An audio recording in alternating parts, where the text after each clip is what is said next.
Beetroot வச்சு ஒரு side dish செய்ய போகிறோம். வாங்க வீடியோக்குள்ளே போகலாம். பாருங்கள், சூப்பராக ஸ்லைஸ் ரவுண்டாக போட்டுட்டேன். ஒரு 1/4 இன்ச்சு அளவுக்கு போட்டு வச்சுருக்கிறேன். இதை அப்படியே நான் இப்போ அவிக்க போகிறேன். குக்கரில் ஒரு 2 கிளாஸ் தண்ணி வச்சு கலவடை வச்சுருக்கிறேன். இப்போ பாருங்கள், அது மேலே இந்த வடிகட்டி எடுத்து வச்சுருக்கிறேன். இப்போ இதில் லைட்டாக நான் சால்ட்டு போட்டு இப்போ இதை இந்த குக்கருக்குள்ளே வைக்கிற இடத்துல வைக்கிறேன்.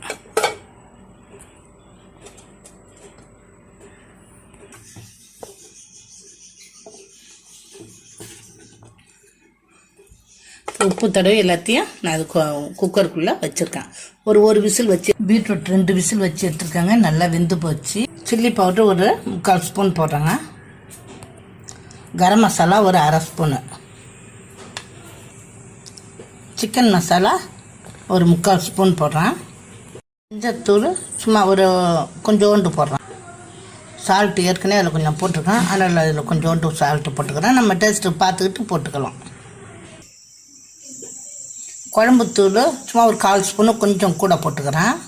இப்போ இதெல்லாம் ஒன்றா கலக்கி கொஞ்சம் தண்ணி ஊற்றி கலக்கி நம்ம அதில் அப்படியே தடவி விட்டுருவோம். ஃபுல்லாக பாருங்கள், நம்ம இதுமாரி அப்படியே ஃபுல்லாக ஃப்ரை பண்ணிடலாம். எண்ணெய் காஞ்சிட்டு தோசைக்கல்லில் இப்போ நான் இதை போடுறேன். பாருங்கள்,